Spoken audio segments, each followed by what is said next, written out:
Hello friends, आज का हमारा टॉपिक है congenital anomalies of the bone. ठीक है, दीज आर द डिफॉर्मिटीज और the malformation present at birth. For example, club foot by birth present होगी जब बोन में डिफॉर्मिटी, उसको हम बोलते हैं congenital anomalies of the bone. इसके एग्जांपल है क्लब फुट। अब क्लब फुट क्या होता है? It is a term which has been used to describe a number of different abnormalities in the shape of the foot. Foot की shape में बहुत सारी अगर डिफॉर्मिटीज हो तो उनको एक कंबाइनली एक नाम दे देते हैं हम club foot. It is also called congenital talipes equinovarus. इसको हम कंजेनाइटल टेलिप्स इक्वेनोवायरस भी बोलते हैं और क्लब फुट भी बोलते हैं। तो अब हम क्लब फुट जो एक ये डिजीज हमने उठाई है जो कंजेनाइटल एनोमलीज की है, तो उसको हम अच्छे से स्टडी करते हैं। तो सबसे पहले आता है एक्विनस।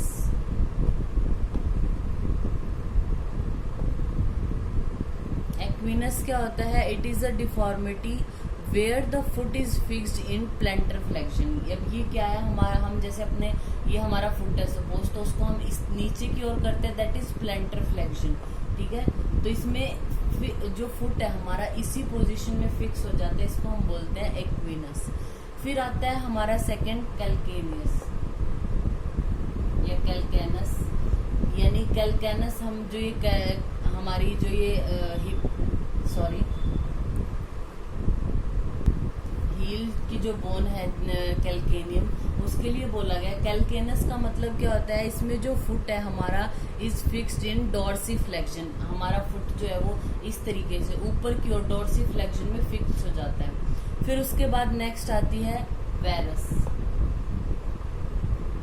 इसमें क्या होता है? द फुट इज इनवर्टेड अंदर की ओर and adducted at the middle tarsal joint so that sole faces inward. जो हमारा फुट है उसकी जो सोल है वो इनवर्ड दिखाई देगी और फुट है वो भी इनवर्ड की ओर हो जाएगा और एडक्टेड हो जाएगा, उसको हम बोलते हैं वेरस। फिर आता है वेल्गस। इसमें क्या होता है? वेरस का अपोजिट है, जैसे इनवर्ड था उसमें और एडक्टेड था, इसमें क्या होगा? जो हमारा फुट होगा इज इवर्टेड एंड एबडक्टेड। सो जो मिडल जो टार्सल जॉइंट है वहां से ये इवर्टेड और एबडक्टेड होता है, so that the sole of the face is outward. जो हमारा फुट है उसकी सोल आउटवर्ड होगी।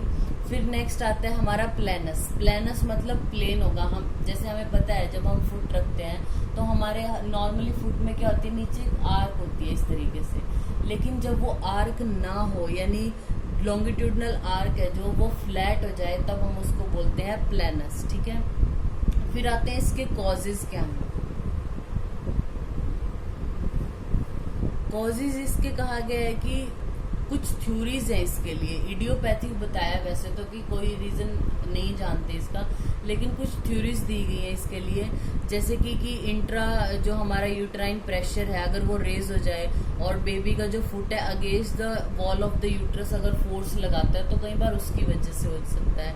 Ischemia of the calf muscle during intrauterine life. अगर इंट्रा यूट्राइन लाइफ में जो हमारा फिटस है उसकी काफ मसल में इस्कीमिया हो जाए, उसकी वजह से शायद ये कंडीशंस हो सकती हैं। फिर आता है क्लिनिकल फीचर्स, हमें क्या क्या देखने को मिलेंगे। जिस भी तरीके की अब क्लब फुट ये जो सारी हमारे पास ये डिसऑर्डर्स हैं इनको एक ही उसमें रख दिया, दैट इज क्लब फुट। तो उसके अकॉर्डिंग होगा। जैसे इक्वेनस है तो उसमें आप बच्चे का पैर देखोगे प्लेंटर फ्लेक्शन में होगा, ठीक है, और डोर्सी फ्लेक्शन में होगा कैल्केनस में। तो उस तरीके से जो भी डिफॉर्मिटी है उसके अकॉर्डिंग फुट का अलग अलग जो है वो आपको शेप साइज देखने को मिलेगा। हील नॉर्मली बच्चे की स्मॉल होती है, फुट का साइज भी आपको स्मॉल देखने को मिलेगा।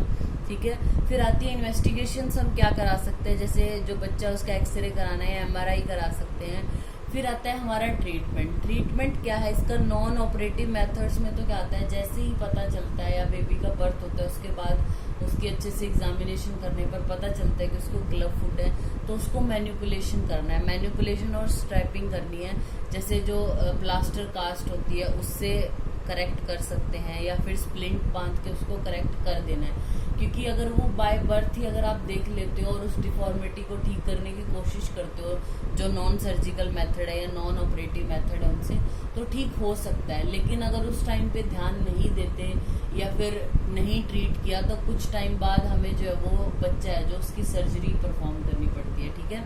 तो इसके नॉन ऑपरेटिव मेथड में manipulation and correction with plaster cast और स्प्लिंट, बाकी सर्जिकल मेथड होते हैं, ठीक है। तो ये हमारा टॉपिक हो गया congenital anomalies of the bone.